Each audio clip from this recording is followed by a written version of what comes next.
Hey everyone, welcome back to my channel. I hope you all are doing great.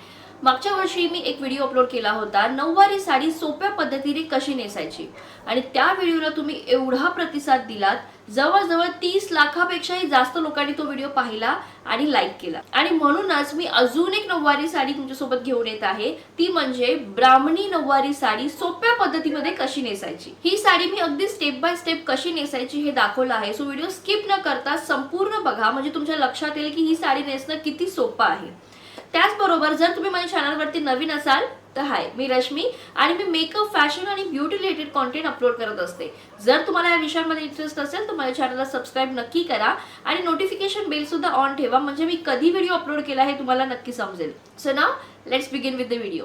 ही आहे माझ्या आजीची सुंदर अशी नऊवारी साडी जी आज मी तुम्हाला नेसून दाखवणार आहे आणि या साडीचा कलर कॉम्बिनेशन सोबतच याचा काठही सुंदर आहे आणि ब्राह्मणी साडी नेसताना काठ जर सुंदर असेल तर ब्राह्मणी साडी अजून उठून दिसते। सुरुवातीला नेहमीप्रमाणे उजव्या बाजूला साडीची घट्ट गाठ बांधून घ्यायची आहे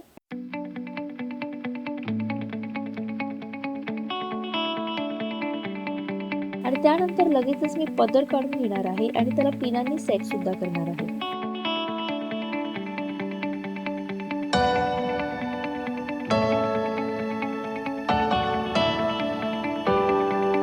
अशा प्रकारे पदर काढून झाल्यानंतर त्याला पिनाने सेट करायचं।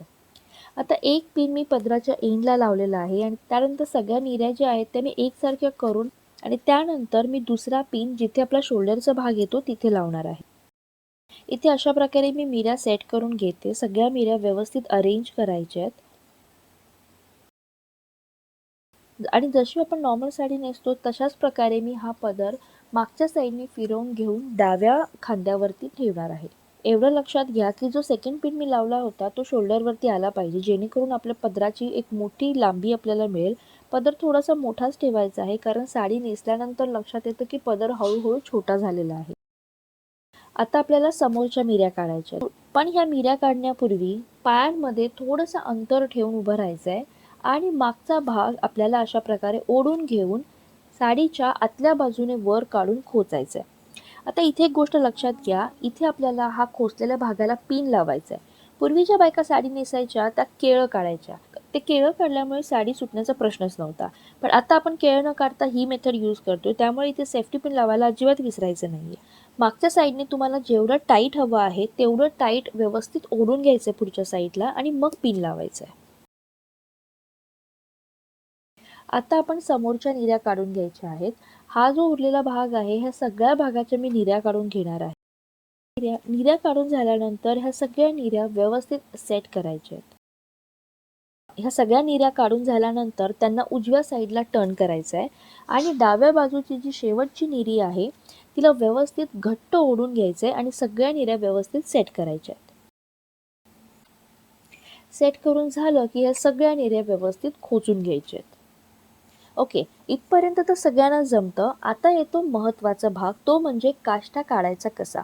तर काष्टा काढण्यासाठी इथे मी अगदी सोपी पद्धत सांगते जी मी मागच्या व्हिडिओमध्ये सुद्धा सांगितली होती। माझ्या आजीने सांगितलेली पद्धत आहे। पुन्हा एकदा पाय अशा प्रकारे पसरून उभं राहायचं आहे आणि त्यानंतर अशा प्रकारे हाताने साडी फुलवत मध्यभाग घ्यायचा आहे म्हणजे साडीचा जो सेंटर असणार आहे तो पकडायचा आहे। मग अशा प्रकारे साडीचा सेंटर तुमच्या हातामध्ये येईल। आता हा सेंटरचं काय करायचं तर काष्टा काढायचे। आता इथे ब्राह्मणी साडी नेसताना आपल्याला पुढे सुद्धा एक काष्टा येतो म्हणजे पुढे आपल्याला साडी थोडीशी एक्स्ट्रा सोडायची। त्यासाठीच ही साडी नेसताना जो आपण सेंटर पकडला आहे त्याच्यापासून उजव्या हाताला 1 फूट अंतर सोडायचं आहे आणि मग तो काष्टा मागे वळवून घ्यायचा आहे म्हणजेच डाव्या हाताला थोडी एक्स्ट्रा साडी उरेल। आता हा काष्टा मागच्या बाजूने व्यवस्थित सेट करून खोचायचा आहे। तुम्ही पाहिजे तर डबल काष्टा सुद्धा घालू शकता पण मी इथे सिंगल काष्टा दाखवलेला आहे।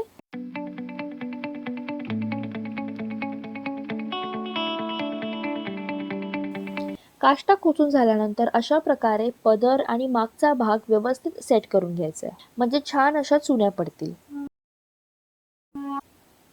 आता आपण पुढच्या काष्टाकडे वळूया। तर आपण ही जी एक्स्ट्रा साडी डाव्या बाजूने सोडली होती त्या साडीचा काठ हातामध्ये घ्यायचा आहे आणि अशा प्रकारे साडी व्यवस्थित सेट करून मग त्याला निऱ्या पाडायच्या आहेत। अगदी 2-3 निऱ्या पाडल्यानंतर तुम्हाला हा काठ अशा प्रकारे दिसेल। मग हा काठ व्यवस्थित करून छानपैकी खोचून घ्यायचा आहे. इथे सुद्धा मी काष्टाला सेफ्टी पिन लावून घेतलेला आहे. आता इथे तुम्हाला ही साडी कितपत खाली हवी आहे त्याच्यानुसार हा काष्टा खोचायचा आहे. आता राहिला पदर. पदर आधी जरी सेट केला असला तरी नऊवारीचा पदर हा जर पायघोळ असेल तरच ती नऊवारी अगदी टापटीप आणि व्यवस्थित आणि सुंदर दिसते. सो इथे मी पदराचा जो आतला काठ आहे त्याला सेपरेट पिन लावून घेणार आहे. बाकीच्या उरलेल्या निऱ्या व्यवस्थित करायच्या आहेत आणि तुम्हाला किती पायघोळ पदर हवा आहे त्याचा अंदाज घेऊन व्यवस्थित शोल्डरवरती टाकायचे आहेत. आणि पुन्हा शोल्डरवरती सेफ्टी पिन लावायचा आहे आणि जो पदराच्या एंडला सेफ्टी पिन लावला आहे तो आपण काढलात तरी चालेल. That's it. आपली ब्राह्मणी पायघोळ नऊवारी नेसून झालेली आहे.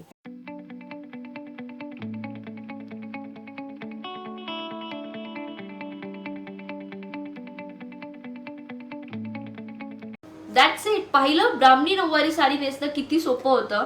अगदी सिंपल वे मध्ये एक्सप्लेन केलं आहे. आवडलं असेल तर लाईक नक्की करा, चॅनलला सबस्क्राईब सुद्धा करा आणि त्याचबरोबर तुम्ही मला इंस्टाग्रामवरती सुद्धा फॉलो करू शकता. माझा आयडी आहे rashmi_घाग आणि लवकरच आपले 100K सबस्क्रायबर पूर्ण होणार आहेत. त्यामुळे व्हिडिओ जास्तीत जास्त लोकांपर्यंत शेअर करा जेणेकरून सगळ्यांना आपल्या चॅनलबद्दल कळेल, सबस्क्राईब करतील आणि लवकरच आपण 100Kचा टप्पा सुद्धा पार करू. सो भेटूया आता पुढच्या व्हिडिओमध्ये. तोपर्यंत बाय बाय.